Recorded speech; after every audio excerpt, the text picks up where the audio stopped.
야, 해군은 지원하기 쉽나 보네. 저렇게나 여군이 많이 보인다니. 육군 제일주의에 빠진 최 대위는 옆자리에 들으라는 듯 비아냥거립니다. 해군 놈들은 배 타고 유람이나 다니면서 수당은 다 챙겨 먹잖아. 완전 당나라 군대라니까. 타군을 비하하며 시시덕거리는 두 남자. 하지만 그들은 꿈에도 몰랐습니다. 자신들이 조롱하던 이 여성이 오늘 그들이 목숨 걸고 준비한 4천억짜리 사업의 생살 여탈권을 쥔 합동참모본부의 수석 평가관이라는 사실을 말이죠. 사연 시작하기 전에 잠시만요. 구독과 좋아요 한 번씩 눌러주시면 큰 힘이 됩니다. 그리고 지금 어디에서, 어떤 상황에서 이 이야기를 듣고 계신지 댓글로 알려주세요. 여러분이 계신 그 자리까지 좋은 기운이 깊숙하게 스며들길 진심으로 바라겠습니다. 서울역을 출발한 KTX 산천 열차는 회색빛 도시를 뒤로하고 남쪽을 향해 미끄러지듯 달리고 있었다. 평일 오전의 하행선 열차. 객실 내부는 한산했지만 유독 4, 5차 중간 지점만큼은 소란스러운 공기가 감돌았다. 계룡대로 향하는 출장길이었다. 창가 좌석에 앉은 유진아는 귀에 꽂은 무선 이어폰의 노이즈 캔슬링 기능을 켰다. 베이지색 트렌치코트 깃을 세우고 창밖을 응시했지만 불쾌한 소음은 기계적인 차단을 뚫고 고막을 파고들었다. 야, 박중희. 너 이번 프레젠테이션 자료 확실하게 검수했어? 네, 최 대위님. 어제 밤새워서 오타 하나까지 다 잡았습니다. 이번 사업 예산이 얼만데 실수하면 작살납니다. 작살나는 정도로 안 끝나지. 이거 사단장님 아니 참모총장님 관심사항이야. 육군이 주도권 잡느냐 못 잡느냐가 걸린 건데. 통로를 사이에 두고 유진아의 옆 라인에 앉은 두 남자였다. 짧게 친 머리, 다림질이 잘 된 전투복, 그리고 그 위에 걸친 야전 상의. 육군 전투복을 입은 그들의 어깨에는 각각 대위와 중위의 계급장이 붙어 있었다. 유진아는 힐끔 그들을 곁눈질했다. 육군 본부 마크. 병관은 정보통신. 전형적인 본부 행정 장교들의 모습이었다. 공공장소인 열차 안에서 그것도 군사보안과 관련된 업무 이야기를 저렇게 큰 목소리로 떠드는 것부터가 보안 규정 위반이었다. 한심하군. 유진아는 속으로 뇌까리며 다시 시선을 태블릿 PC로 돌렸다. 화면에는 합동참모본부 공통작전 운용 성능 2차 평가 계획서라는 문서가 떠 있었다. 그러나 두 남자의 수다는 멈출 기미가 보이지 않았다. 업무 이야기로 시작된 대화는 곧이어 군대 내의 가십거리로 그리고 타군에 대한 비하로 자연스럽게 이어졌다. 아, 그나저나 오늘 회의에 해군이랑 공군 놈들도 온다며? 네, 합동성 평가인가 뭔가 때문에 배석한다고 들었습니다. 솔직히 육군이 지상작전 다 하고 지휘 통제도 다 하는데 왜 굳이 그쪽 눈치를 봐야 하는지 모르겠습니다. 내 말이 그 말이야. 야, 솔직히 해군 놈들이 고생을 하냐? 우리는 혹한기다 유격이다 땅바닥 구르면서 훈련하는데 걔들은 배 타고 유람이나 다니잖아. 최 대위가 의자를 뒤로 젖히며 킬킬거렸다. 해군은 기준도 낮다더라. 체력 검정? 야, 물개들이 달리기를 해봤자 얼마나 하겠냐? 수영이나 좀 하겠지. 그리고 배 안에서 뭐 족구나 차고 그러는 거 아니야? 맞습니다. 제 동기 중에 해군 간 놈 있는데 맨날 배 탔다고 수당은 꼬박꼬박 챙기면서 정작 훈련 때는 파도 높다고 쉰답니다. 완전 당나라 군대라니까요. 유진아의 눈썹이 꿈틀거렸다. 태블릿 화면을 넘기던 손가락이 허공에서 잠시 멈췄다. 육군이 고생하는 것은 사실이다. 하지만 삼면이 바다인 대한민국에서 영예를 수호하는 해군의 노고를 저런 식으로 폄하하는 것은 무지이자 오만이었다. 흔들리는 경랑 속에서 쪽잠을 자며 수개월씩 땅을 밟지 못하는 고통을 저 육상 근무자들이 알 리가 없었다. 하지만 유진아는 대응하지 않았다. 똥이 무서워서 피하나 더러워서 피하지. 저런 수준 낮은 도발에 일일이 반응하기에는 그녀가 오늘 처리해야 할 업무의 무게가 너무 무거웠다. 그때였다. 최 대위의 시선이 창밖을 보는 유진아에게 꽂혔다. 그녀는 사복 차림이었지만 의자 밑에 놓인 검은색 서류 가방에는 희미하게 해군 로고가 박혀 있었다. 그리고 코트 사이로 살짝 보이는 넥타이와 셔츠 깃은 규정된 정복의 형태였다. 야, 저기 봐라. 최 대위가 턱짓으로 유진아를 가리켰다. 박중희가 고개를 빼꼼히 내밀어 쳐다보았다. 해군 같은데? 가방 보니까. 그러게. 여자네? 야, 해군 여군이 계룡대 가는 거면 뻔하지 않냐? 뭐 말씀이십니까? 정책부서나 행정 쪽이겠지. 여군이 배를 타겠냐, 뭘 하겠냐? 그냥 사무실에 앉아서 커피나 타다가 퇴근하는 거지. 최 대위의 목소리가 의도적으로 커졌다.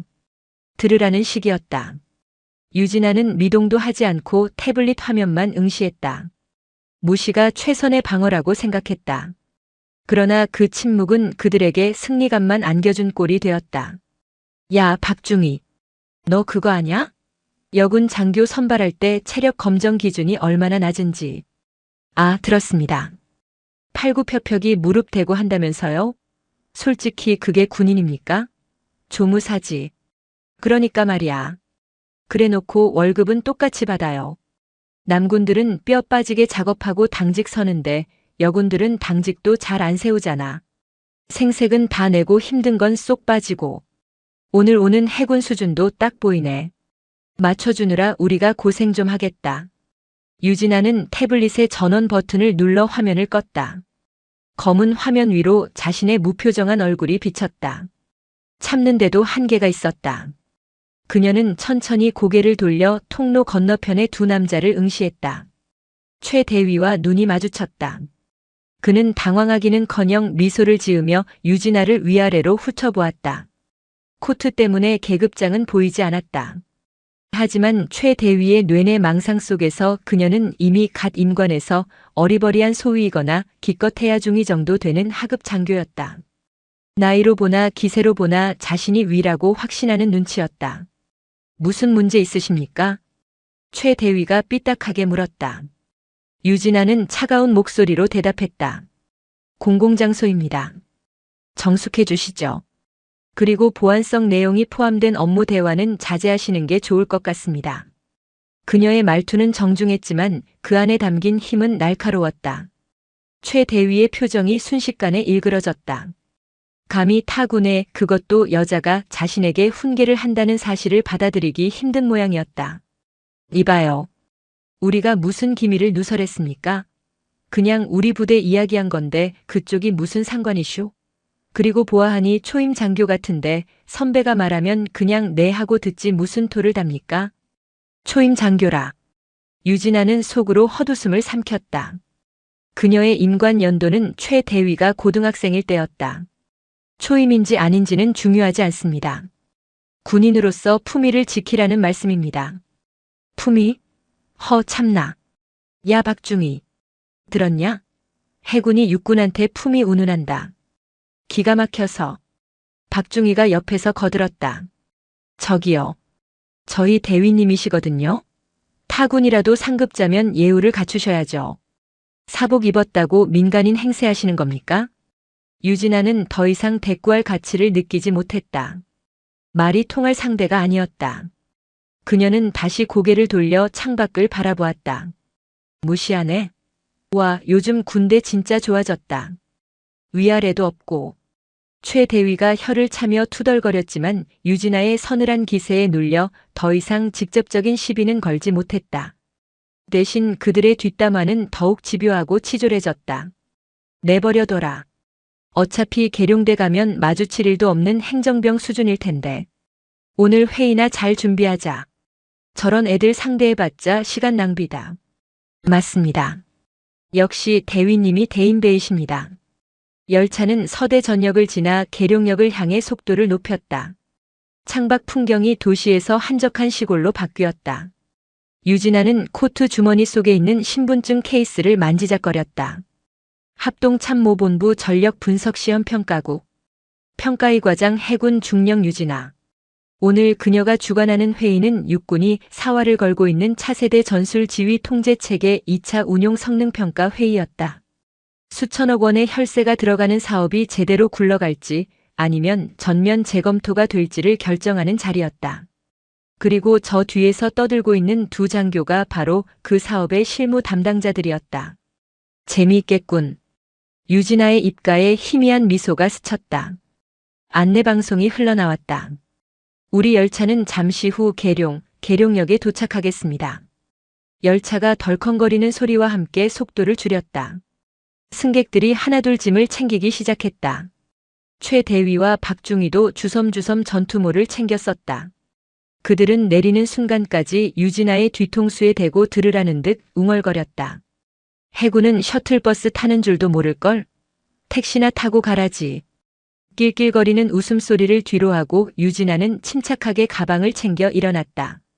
베이지색 트렌치코트 자락이 우아하게 흩날렸다. 계룡역 앞은 예상대로 혼잡했다. 매주 이 시간 되면 전국의 각 부대에서 차출된 장교들과 부사관들이 3군 본부로 몰려들었다.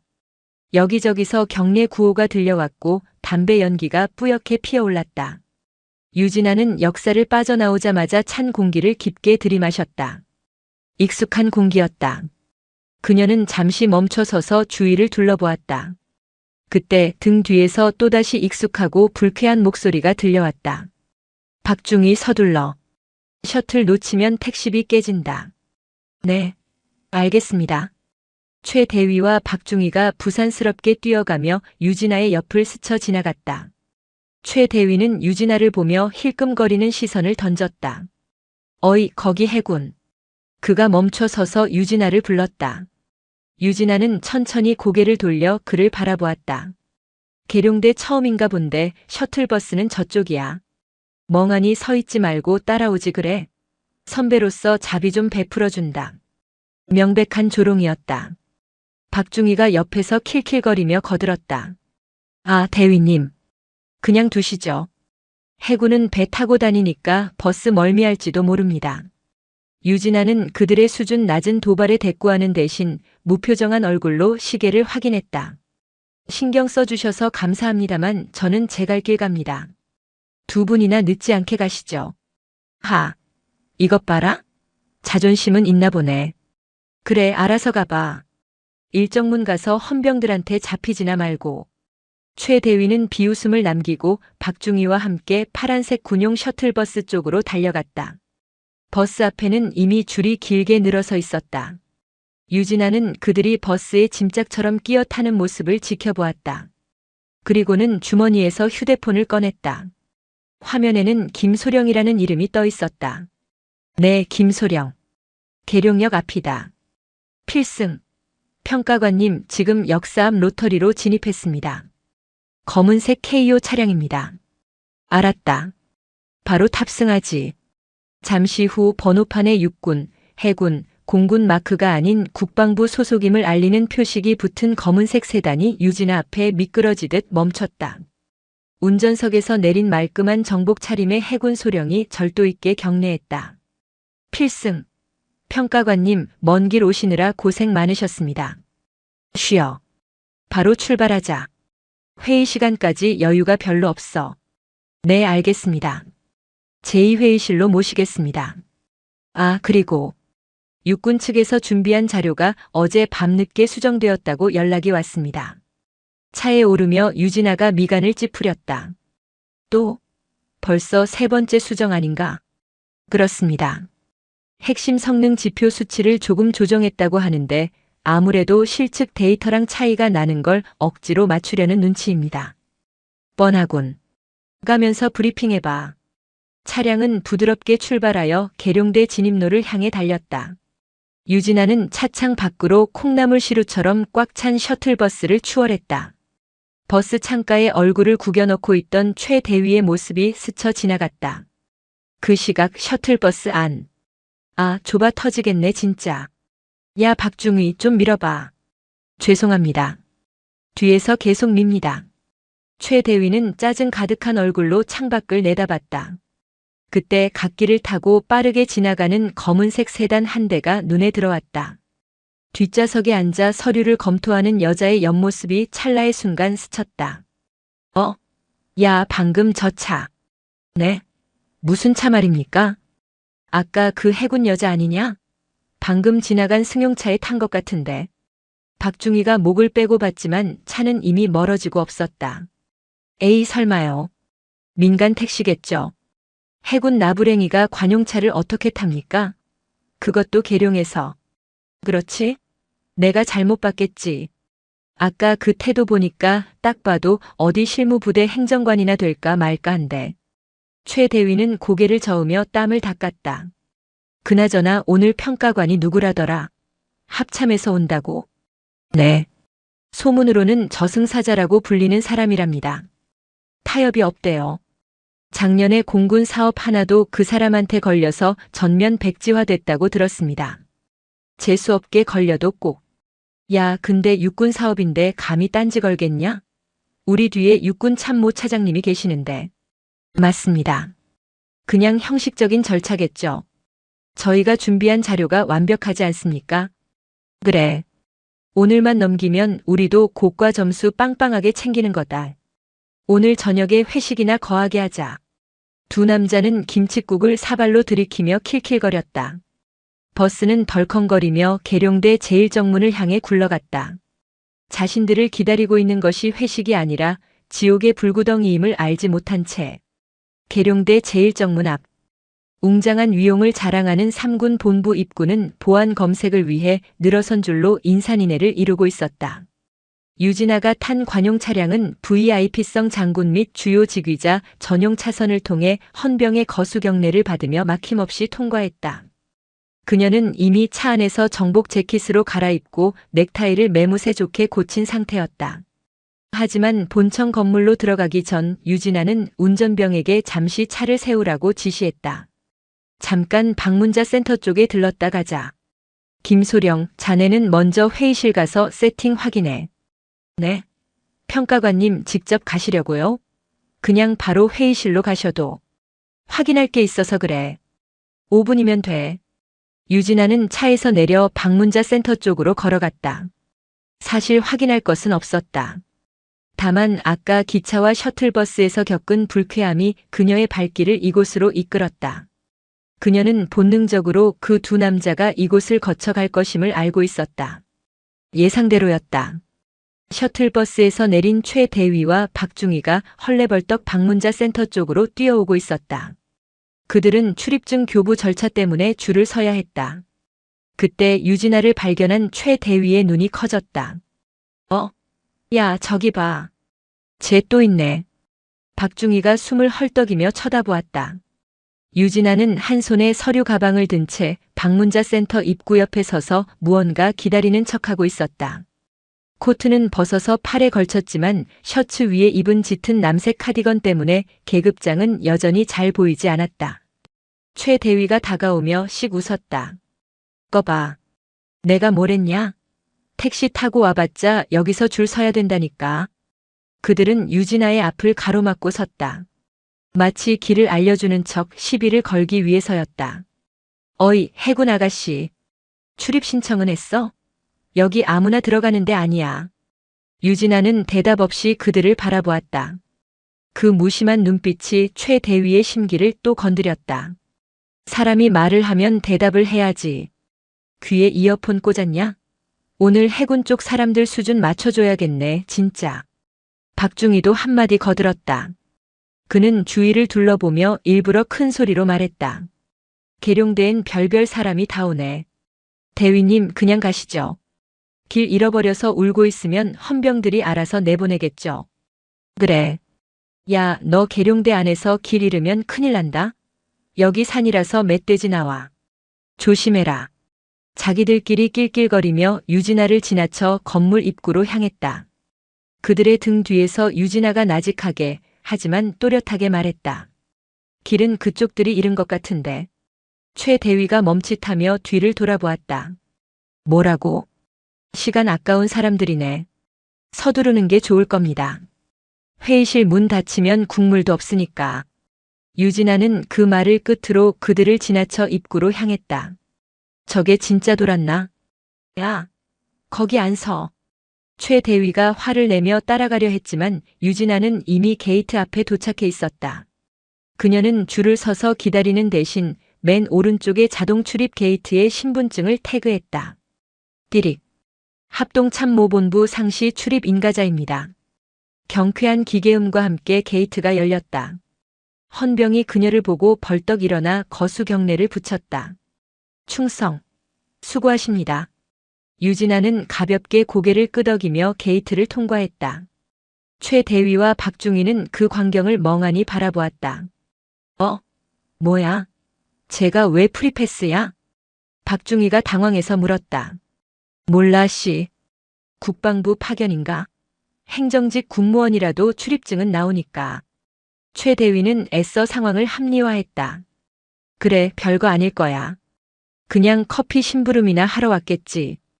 야, 우리도 빨리 들어가자. 늦겠다. 그들은 서둘러 일반 출입구줄에 섰다. 하지만 그들의 머릿속에는 방금 전 유진아의 당당한 뒷모습과 헌병의 깍듯한 경례가 잔상처럼 남아 찜찜함을 남겼다. 그러나 그 찜찜함이 공포로 바뀌는 데는 그리 오랜 시간이 걸리지 않을 터였다. 육군본부 본청 3층 제2대회의실. 공기는 무거웠고 긴장감으로 가득 차 있었다. 회의실 중앙에는 차세대 전술 지휘 통제 체계 2차 운용 성능 평가라는 현수막이 걸려 있었다. 회의실 안은 이미 별들의 전쟁터였다. 육군 소장인 정보작전부장이 상석에 앉아 있었고 그 옆으로 관련 부서의 대령들이 배석해 있었다. 해군과 공군 측 대표들도 참관인 자격으로 참석해 있었다. 최 대위와 박중희는 땀을 뻘뻘 흘리며 프레젠테이션 장비를 세팅하고 있었다. 야, 박중희. 마이크 테스트 해봐. 하울링 생기면 죽는다. 하나 둘. 이상 없습니다. 최 대위는 긴장된 손으로 넥타이를 고쳐맸다. 오늘 브리핑은 그가 직접 맡았다. 이 자리만 잘 넘기면 소령 진급은 따놓은 당상이었다. 근데 합참평가관은 왜 아직 안 와? 시간 다 됐는데. 정보작전부장이 시계를 보며 낮게 으르렁거렸다. 옆에 있던 육군 대령이 안절부절 못하며 대답했다. 곧 도착한다고 합니다. 워낙 깐깐한 양반이라 자료 검토를 미리 하고 들어온다고. 깐깐하긴 무슨. 우리가 누군데 감히 시간을 끌어. 그때 회의실 문 밖에서 웅성거리는 소리가 들렸다. 최 대위는 문 쪽을 쳐다보며 박중희에게 속삭였다. 야, 온다. 긴장해라. 네. 근데 대위님, 그 평가관 이름이 뭐라고 했습니까? 유진아 중령이라나 뭐라나? 이름 보니까 여자인 것 같은데 뻔하지 않냐? 쿼터제로 들어와서 합참 자리 꽤 찬 독종이겠지. 아, 그렇습니까? 그럼 뭐 적당히 비위 맞춰주면 되겠네요. 여자들이 또 감성적인 호소에 약하지 않습니까? 크크, 그래. 우리가 준비한 육군의 헌신 영상 한번 틀어주면 감동해서 통과 도장 찍어줄 거다. 두 사람은 킥킥거리며 서로 눈짓을 주고받았다. 그들은 자신들의 목소리가 마이크를 통해 흘러나가지는 않았지만 바로 앞줄에 앉은 해군 대령의 귀에는 들어갔다는 사실을 알지 못했다. 해군 대령이 어이없다는 듯 혀를 찼다. 철컥. 육중한 회의실 문이 열렸다. 합동참모본부 전력분석시험평가국 수석 평가관님 입장하십니다. 행정병의 우렁찬 외침과 함께 회의실 안의 모든 인원이 자리에서 일어났다. 심지어 불만스러운 표정의 정보작전 부장조차 예의를 갖춰 일어섰다. 합참평가관은 국방부 장관의 권한을 위임받아온 자리였기에 계급을 떠나 그 권위는 막강했다. 또각또각. 구두 굽소리가 회의실 바닥을 울렸다. 정적 속에서 문을 열고 들어온 인물. 단정하게 빗어넘긴 머리, 날카로운 눈매, 그리고 왼쪽 가슴에 빛나는 합동참모본부 휘장과 오른쪽 가슴의 명찰. 해군 중령 유진아. 그리고 그녀의 어깨에는 은색 무궁화 2개가 선명하게 박혀 있었다. 최 대위의 입이 떡 벌어졌다. 박중희는 들고 있던 레이저 포인터를 떨어뜨릴 뻔했다. 저 여자는? KTX 503열차. 계룡역 셔틀버스 정류장. 그리고 방문자 센터 앞. 자신들이 그토록 무시하고 조롱하고 깔아뭉개던 그 해군 아가씨. 그녀가 지금 가장 상석인 평가관 자리를 향해 걸어오고 있었다. 유진아는 회의실 중앙에 멈춰섰다. 그녀의 시선이 천천히 좌중을 훑더니 단상 앞에 얼어붙어 있는 최 대위와 박중희에게 꽂혔다. 그녀의 입꼬리가 아주 미세하게 하지만 확실하게 비틀려 올라갔다. 반갑습니다. 합참 전력 분석 2과장 유진아 중령입니다. 오늘 평가 아주 기대가 크군요. 그녀의 목소리는 차분했지만 최 대위에게는 사형 선고처럼 들렸다. 그는 다리가 후들거려 서 있기조차 힘들었다. 망했다. 그의 머릿속에는 오직 그 한 단어만이 맴돌았다. 회의실 안에는 에어컨이 가동되고 있었지만 최 대위의 등줄기에는 식은땀이 비 오듯 흘러내리고 있었다. 단상에 선 그의 시야가 뿌옇게 흐려졌다. 바로 정면 수석 평가관이라는 명패 뒤에 앉은 유진아 중령이 서류를 넘기는 소리만이 정적을 깨고 있었다. 그 소리는 마치 최 대위의 목을 겨누는 칼 가는 소리처럼 들렸다. 정보작전부장인 육군 소장이 헛기침하며 분위기를 환기했다. 자, 시간이 지체됐군. 합참 평가관도 도착했으니 바로 시작하지. 최 대위 뭐하고 있나? 시작 안 해? 소장의 호통에 최 대위가 화들짝 놀라며 차려 자세를 취했다. 네, 지금 바로 시작하겠습니다. 그는 떨리는 손으로 마이크를 잡았다. 평소라면 자신감 넘치게 내뱉었을 첫 인사말이 목구멍에 걸려 나오지 않았다. 박중희가 황급히 슬라이드 화면을 띄웠지만 레이저 포인터를 쥔 최 대위의 손끝이 심하게 떨려 붉은 점이 스크린 위에서 춤을 추고 있었다. 보고 드릴 내용은 차세대 전술 지휘 통제 체계 2차 운용 성능 평가 결과입니다. 본 체계는 육군의 독자적인 작전 수행 능력을 극대화하고 잠깐.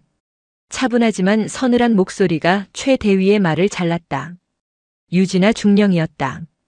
그녀는 마이크를 가까이 대지도 않은 채 조용한 육성으로 회의실 전체를 압도했다. 발표 시작부터 용어 정의가 틀렸군요. 육군의 독자적 작전 수행 능력입니까? 아니면 합동 작전 수행 능력입니까? 최 대위가 당황하며 말을 더듬었다. 그것이 육군이 주도하는 작전이기 때문에 육군 본부의 지침에 따라 이번 사업의 핵심 평가 항목은 합동성입니다. 육군이 단독으로 전쟁합니까? 해군, 공군 자산과의 연동성이 1순위 평가 요소인데 첫 장부터 육군 독자 능력을 강조하다니요.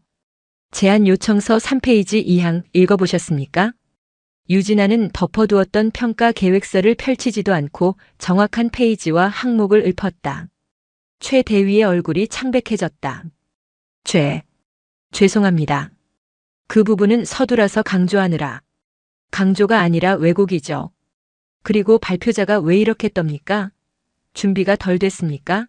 아니면 유진아는 안경을 살짝 고쳤으며 안경 렌즈 너머로 최 대위를 뚫어지게 응시했다. 그 눈빛에는 기차 안에서의 모욕을 기억하고 있다는 서늘한 경고가 담겨 있었다. 무언가 찔리는 게 있어서 긴장한 겁니까? 아닙니다. 2페이지로 넘어가겠습니다. 최 대위는 도망치듯 슬라이드를 넘겼다.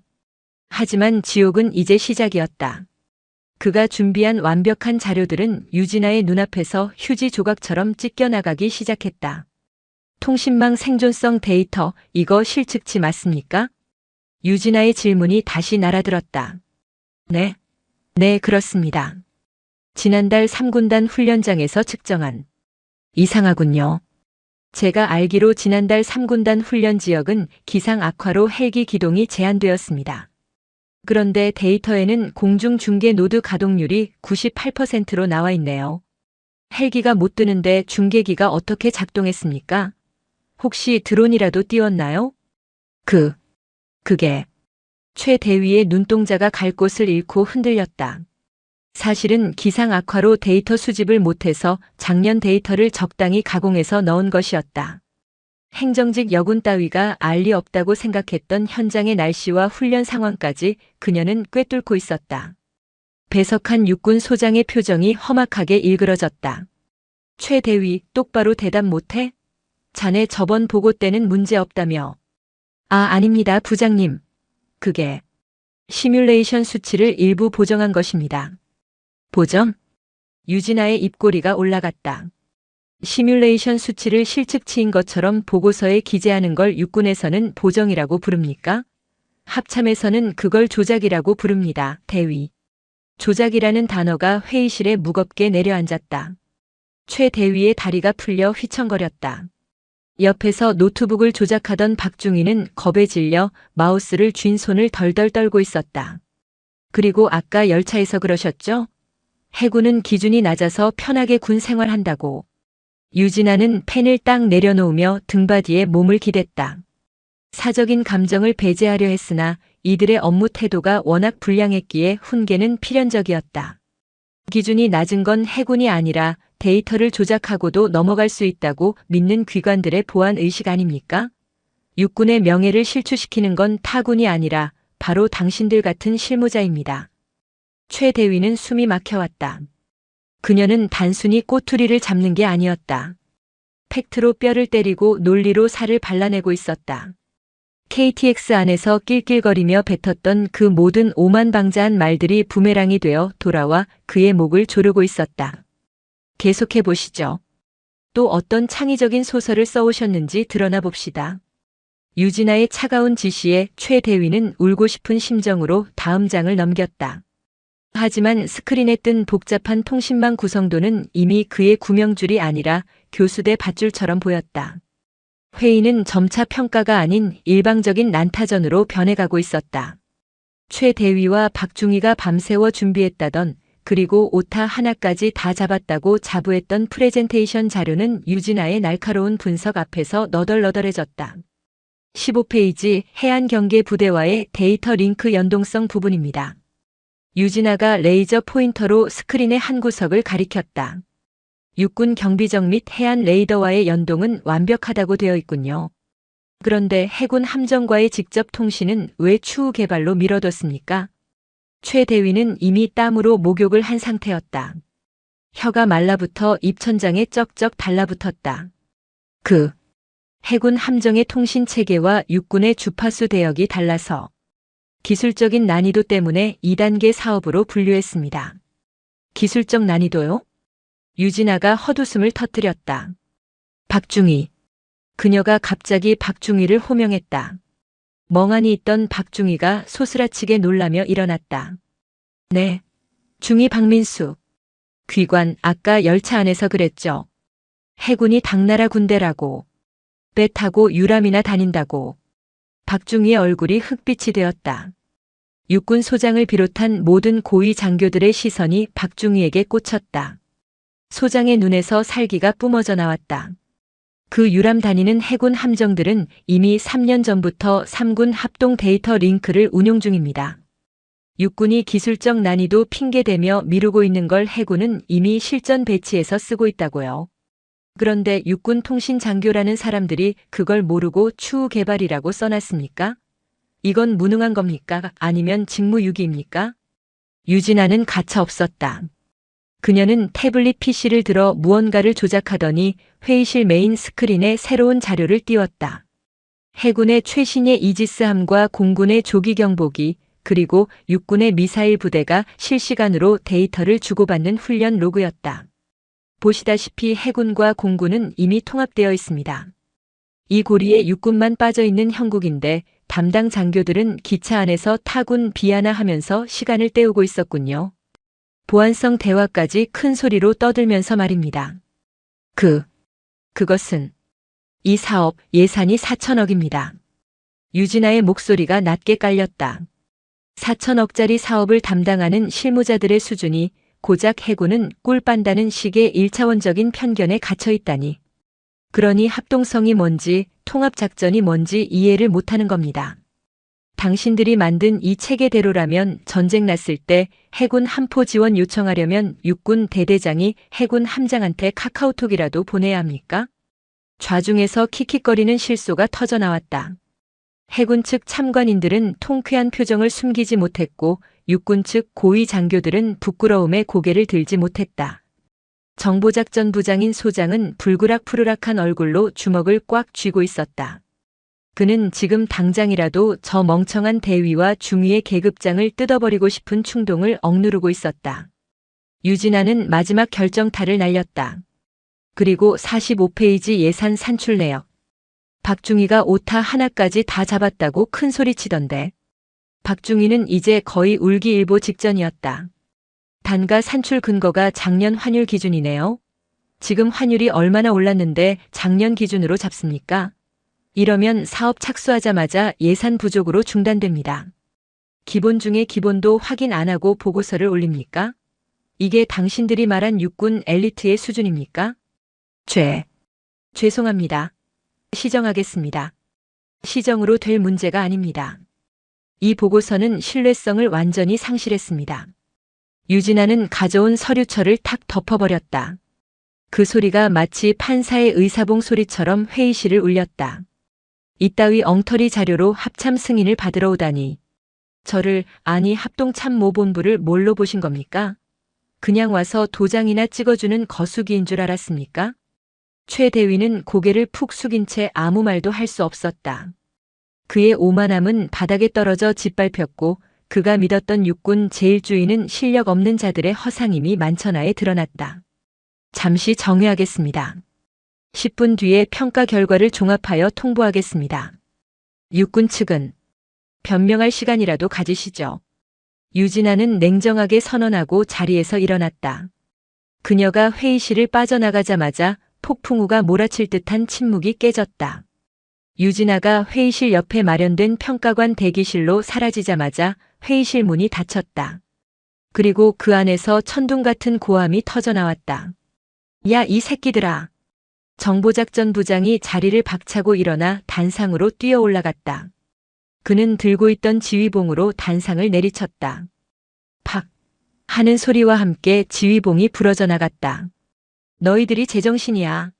데이터를 조작해? 거기다 합참평가관 앞에서 타군 비하를 했다고. 그것도 기차 안에서 다 들리게. 죄송합니다. 부장님, 죽을 죄를 지었습니다. 최 대위와 박중희는 바닥에 머리를 박을 기세로 90도로 허리를 숙였다. 소장은 넥타이를 거칠게 풀어헤치며 씩씩거렸다. 너희 때문에 육군 망신을 아주 개망신을 줬어. 4천억짜리 사업 날아가게 생겼다고. 내 얼굴에 먹칠을 해도 유분수지 감히 어디서 그따위 저질스러운 언행을 하고 다녀. 옆에 있던 대령이 조심스럽게 소장을 말렸다. 부장님, 일단 고정하십시오. 밖에서 다 듣습니다. 듣게 놔둬. 아주 군복을 벗겨버려야 정신을 차리지. 소장은 분을 사귀지 못하고 씩씩대다가 최 대위를 노려보았다. 너 지금 당장 가서 빌어. 무릎을 꿇든 대가리를 박든 어떻게든 평가관 마음 돌려놔. 만약 오늘 부적합 판정 나오면 너희 둘은 군법 회의 갈 줄 알아. 알았어. 네. 알겠습니다. 당장 다녀오겠습니다. 최 대위와 박중희는 도망치듯 회의실 뒷문으로 빠져나왔다.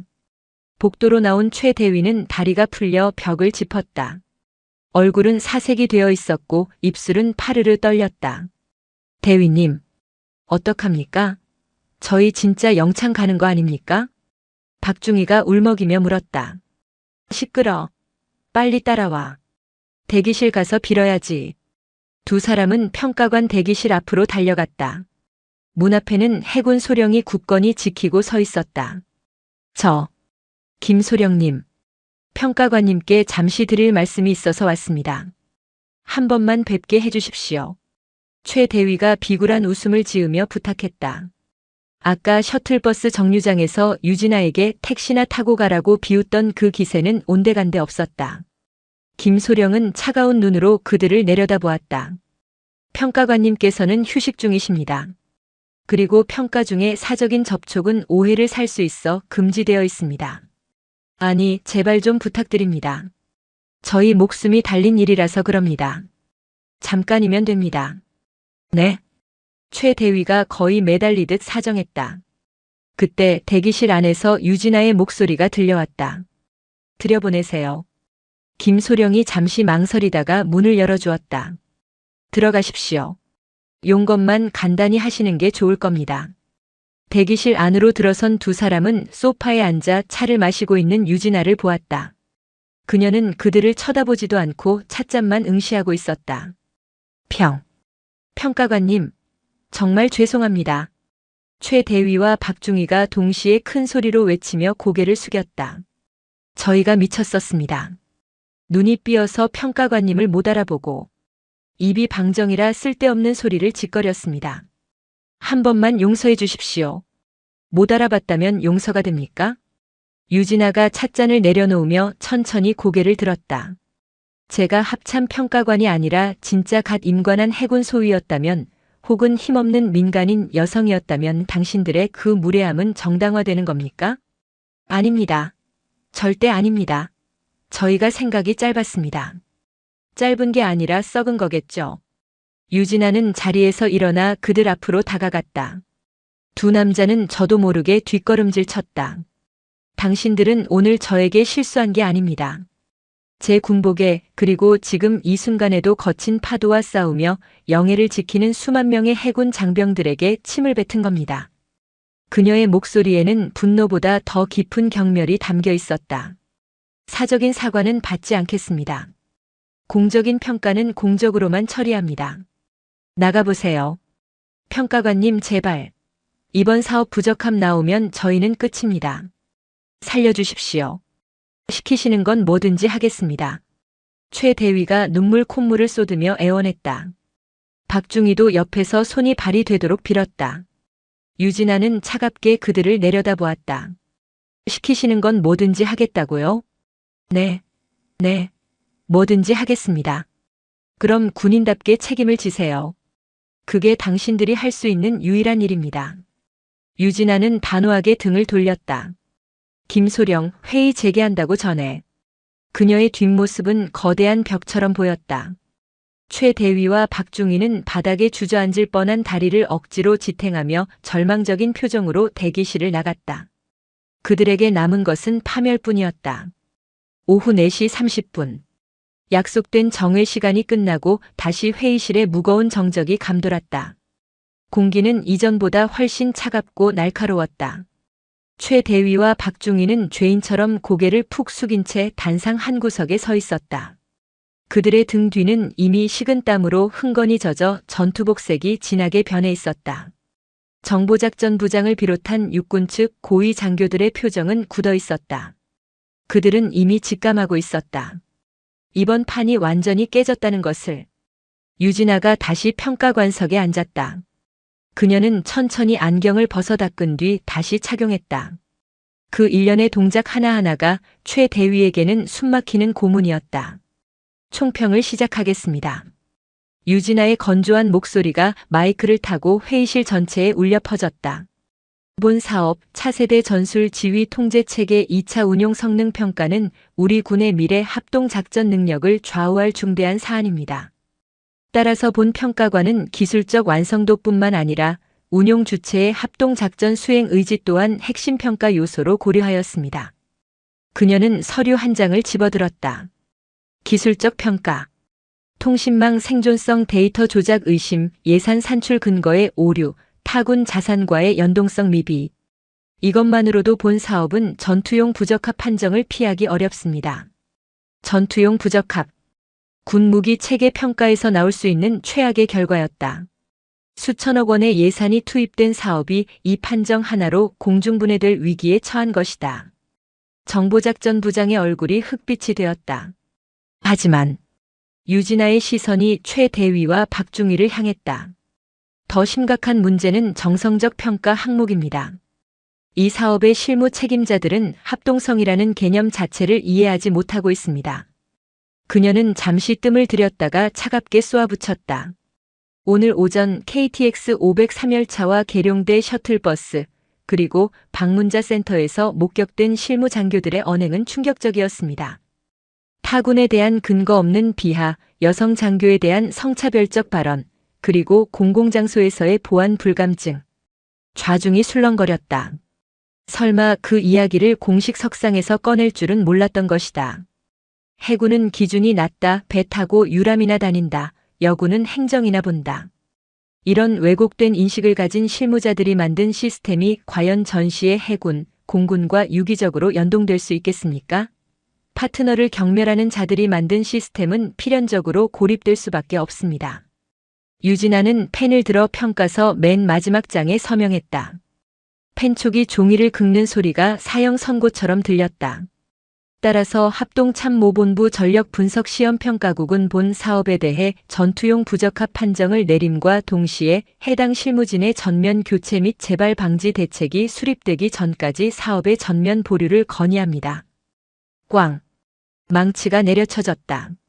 최 대위는 다리에 힘이 풀려 그 자리에 주저앉고 말았다.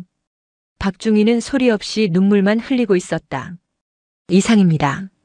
유진아가 서류를 덮었다. 완벽하고도 잔인한 그러나 더할 나위 없이 공정한 판결이었다. 회의가 종료되고 유진아와 해군 참관단이 퇴장하자마자 회의실 문이 굳게 잠겼다. 폭풍은 유진아가 나간 직후에 터졌다. 이게만도 못한 새끼들아. 참고 참았던 정보작전부장이 폭발했다.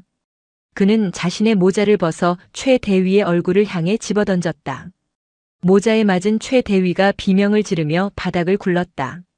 너희 때문에. 너희 그 썩어 빠진 주둥아리 때문에 4천억이 날아갔어. 내 진급도 날아갔고. 소장은 분을 이기지 못해 씩씩거렸다. 그의 얼굴은 혈압이 올라 터질 듯 붉게 달아올라 있었다. 배석했던 대령들도 이번만큼은 실무자들을 감싸줄 수 없었다. 이건 명백한 자폭이었기 때문이다.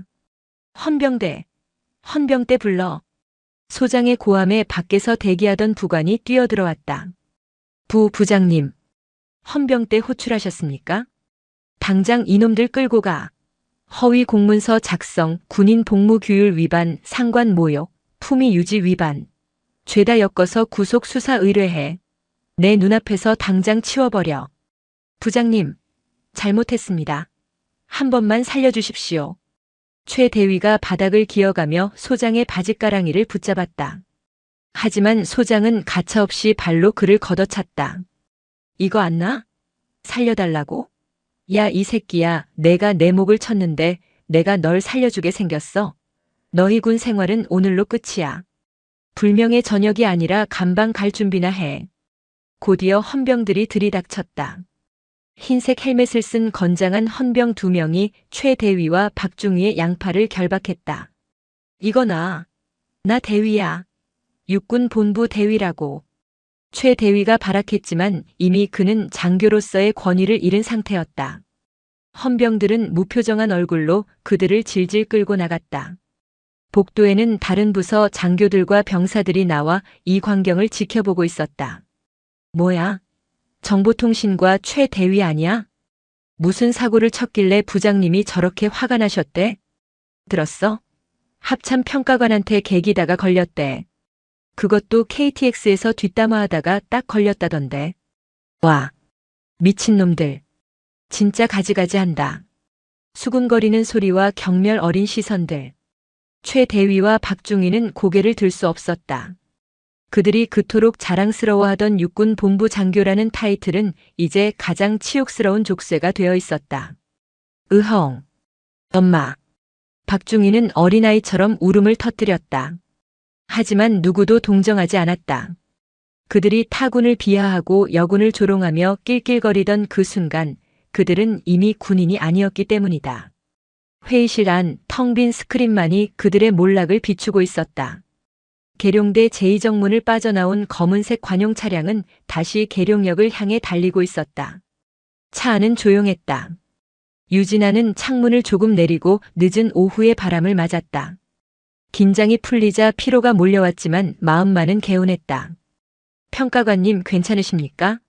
앞 좌석의 김소령이 백미러로 눈치를 살피며 물었다. 응, 괜찮아. 조금 시끄러웠을 뿐이야. 시끄러운 정도가 아니었습니다. 육군 쪽 난리가 났답니다.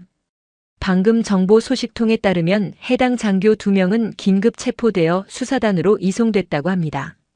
그렇군. 유진아는 담담하게 대답했다. 그녀가 원한 것은 복수가 아니었다. 그저 군대가 군대답게 돌아가는 것.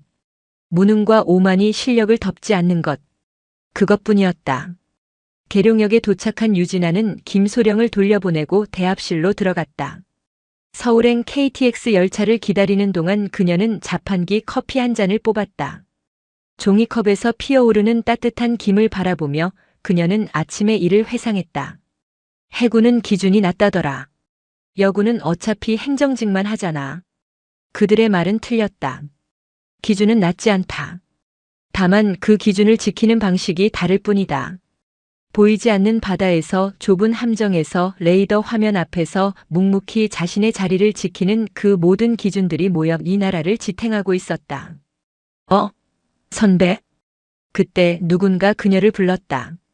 고개를 돌려보니 해군 정복을 입은 동기 이중령이 다가오고 있었다. 이중령. 여기서 보네? 자네도 출장인가? 응. 예산회의 때문에. 너 오늘 육군 쪽 뒤집어 놨다며? 소문이 여기까지 파다해. 합참의 저승사자가 계룡대에 강림했다던데? 이중령이 킬킬거리며 농담을 던졌다. 유진아는 픽 웃으며 커피를 한 모금 마셨다. 저승사자는 무슨. 그냥 청소 좀 하고 가는 길이야. 먼지가 너무 쌓여 있길래. 멋지다 유진아. 역시 수석 졸업은 다르네. 덕분에 우리 해군 쪽 사기가 아주 하늘을 찌른다. 고맙다. 고맙긴. 밥이나 사. 안내방송이 흘러나왔다. 서울행 KTX 열차가 들어오고 있습니다. 유진아는 빈 종이컵을 쓰레기통에 버리고 가방을 챙겼다. 승강장으로 내려가는 그녀의 발걸음은 올 때보다 훨씬 가벼웠다. 열차에 오른 그녀는 자신의 자리를 찾아 앉았다. 4호차 7호석. 공교롭게도 아침에 앉았던 그 자리였다. 하지만 이제 통로 건너편 8시, 8D석은 비어 있었다. 시끄럽게 떠들던 두 남자는 없다. 그 빈자리가 주는 고요함이 평화로웠다. 유진아는 창밖을 바라보았다. 붉게 물드는 노을 사이로 계룡산의 능선이 스쳐 지나갔다. 군복을 입는다는 건 그 무게를 견딘다는 것. 그녀는 마음속으로 되뇌며 다시 이어폰을 귀에 꽂았다. 이번에는 노이즈 캔슬링을 켤 필요가 없었다. 방해하는 소음은 이제 어디에도 없었으니까. 열차는 어둠이 내리기 시작한 도시를 향해 거침없이 질주했다.